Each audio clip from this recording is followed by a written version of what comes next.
Estamos de volta com o Show da Tarde. Sou o Demétrio Caramalá, parapsicólogo clínico, e tenho a honra de entrevistar, nesse momento, Andréa Campos. Ela que é pastora, psicanalista e vai nos contar coisas interessantes que acontecem na vida de uma mulher. Seja bem-vinda, Andréa. Olá, muito prazer, Andréa Campos, pastora e psicanalista cristã. E estou aqui para falar um pouquinho para vocês sobre um assunto bem polêmico, né? E o assunto é quando o amor fere. A pergunta é, isso é amor de verdade? Amor de verdade não fere. Mas assim nós consideramos amor que costuma ferir, trazer transtornos na vida de uma pessoa, seja homem, seja mulher, né? Andréa, me diga aqui, você como psicanalista, antes de orientar as outras mulheres, nesse caso, você passou por dificuldades certamente muito significativas e que levou você a chegar à psicanálise. Explica melhor sobre isso, Andréa. Sim, eu vivi um relacionamento abusivo, né? Não de agressão física, mas agressão psicológica, né? Aquela agressão que vem sutil, que você não percebe, que vem como se fosse um carinho, como um afeto, mas as palavras elas ferem. E partindo daí, eu também acabei por ferir outras pessoas. Então, isso se tornou um ciclo vicioso, né? E a partir daí eu queria entender o que se passava, o que acontecia, porque muitas vezes você ouve a pessoa dizer, né, por que você não sai desse relacionamento? E às vezes a pessoa ela não entende o que ela está vivendo, e foi o que aconteceu comigo. Então eu fui buscar na psicanálise uma forma de eu começar a me compreender, a autocompreensão. E a partir daí eu passei a exercer o ofício e atuar nessa área. André, o que de fato é um relacionamento abusivo? Explica para nós aí e por que é tão difícil perceber quando ele é abusivo? Exatamente. Um relacionamento abusivo é aquele que você se anula, é aquele que você passa a viver a vida do outro, mas não necessariamente esse outro lhe pediu para que isso acontecesse. Ele é sutil, é uma sutileza, como eu falei anteriormente, aparentemente é um cuidado, é um carinho excessivo, é uma coisa que se torna excessiva, até quando você é invasão da sua privacidade, né? Você passa a, como eu falei anteriormente, viver a vida do outro. Você já não sabe mais o que você gosta, o que você quer. Tudo está envolvendo o outro. Então, e para você perceber, como eu falei, é muito difícil, porque ele vem nessa sutileza. Às vezes as pessoas de fora até comentam com você, mas você não acredita, você não acha que aquilo ali está acontecendo. E quando a pessoa tem essas atitudes, seja o cônjuge masculino, feminino, né? Ele se dá de conta que pode ser um psicopata ou ter atitudes de psicopata? Exatamente. Como eu falei, né?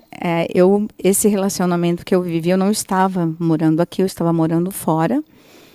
E a pessoa, quem olhava assim, parecia uma pessoa muito carinhosa, muito querida, muito preocupada comigo. As pessoas diziam, nossa, você tirou uma sorte grande, né? Só que em quatro paredes era outra coisa.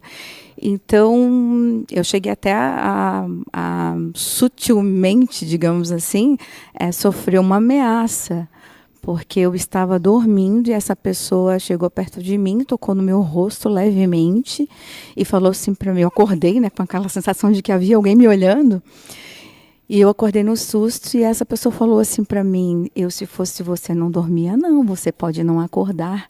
Então aí eu comecei a perceber que realmente eu estava num relacionamento, como o senhor falou, era psicopatia. Né?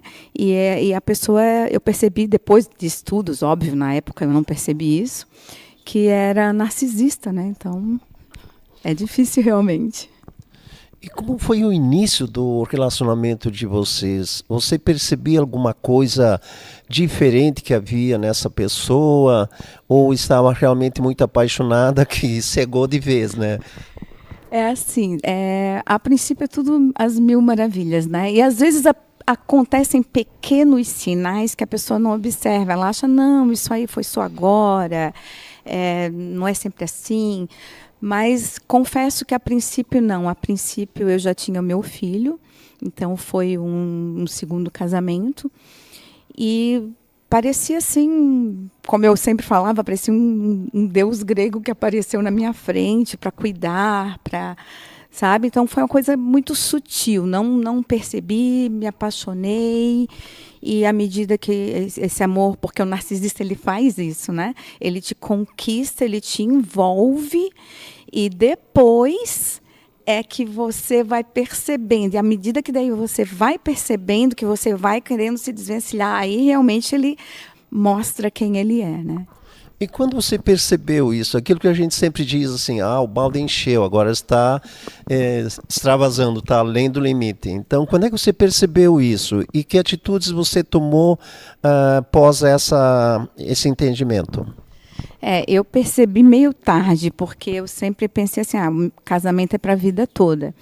Então, quando começou a afetar o meu filho, aquilo foi me afetando mais ainda, né? Então eu pensei, não, tá tudo errado, eu tenho que sair disso. Só que ele mudava, né, as atitudes, ele vinha e dizia, não, eu te amo, desculpa, foi sem querer. Mas quando isso começou a afetar meu filho, falando coisas, porque não foi necessariamente um relacionamento abusivo, não é aquele que há, no caso, a agressão física, né? Foi mais o psicológico. Então, quando eu comecei a perceber isso com relação ao meu filho, falei, não, eu tenho que sair disso. E, graças a Deus, a igreja, né, a palavra de Deus, eu costumo dizer que Jesus que me salvou, né? Porque eu já era cristã, mas já era evangélica, né? Já buscava a Deus, mas aí foi uma coisa assim que eu fiz mais profundamente. E além de todo mundo falar Deus é amor, mas Ele é justiça.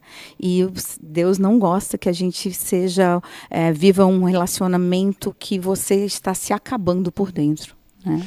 Quanto tempo durou, digamos, essa relação de vocês que estavam nesse estado mais complicado, vamos dizer assim?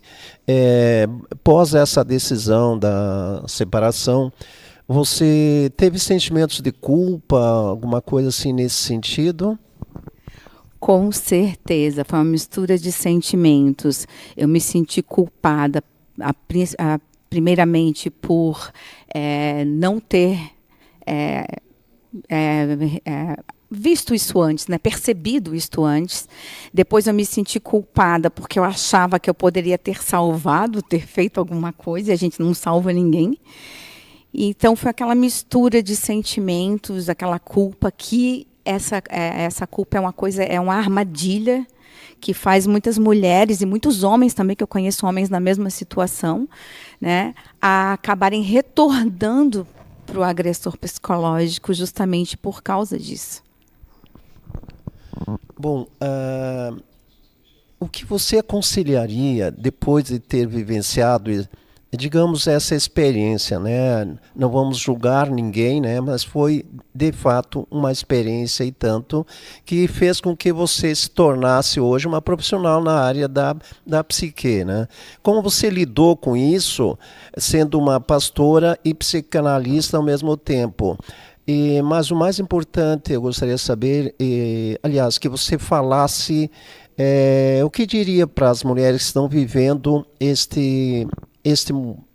essa experiência, assim, de certa forma desconfortável. Sim, o meu conselho é para você analisar, que a gente tem geralmente a mulher ou o homem também, ele tem sabe, aquele tipo de um sexto sentido que a gente fala, né? Você sente que há algo errado, mas às vezes você deixa passar. Não, vai observando, observa isso. Busque ajuda, converse com um profissional, para lhe ajudar a tentar entender a situação, né? No meu caso, eu precisei me separar, mas às vezes dá, né, conciliação, dá para conversar, dá para um casal fazer terapia. Então, tem várias formas, né? E o meu conselho é para você fazer uma autoanálise, pensar, você tem que se amar, você pode amar o outro, mas você tem de se amar. Então, ame a Deus, se ame e busque ajuda, porque você pode sair dessa. Eu saí, você também pode sair dessa. E onde é que você atende mais precisamente, o endereço, por favor? Eu atendo na Rua Campolino Alves 113, em Capoeiras, né, somente com hora marcada. O telefone o WhatsApp, né, somente para recados, é 48996712498. Eu conversei aqui com a Andréa Campos, ela que é pastora e psicanalista, e nos passou esse drama que muitas mulheres vivem nos dias atuais, né?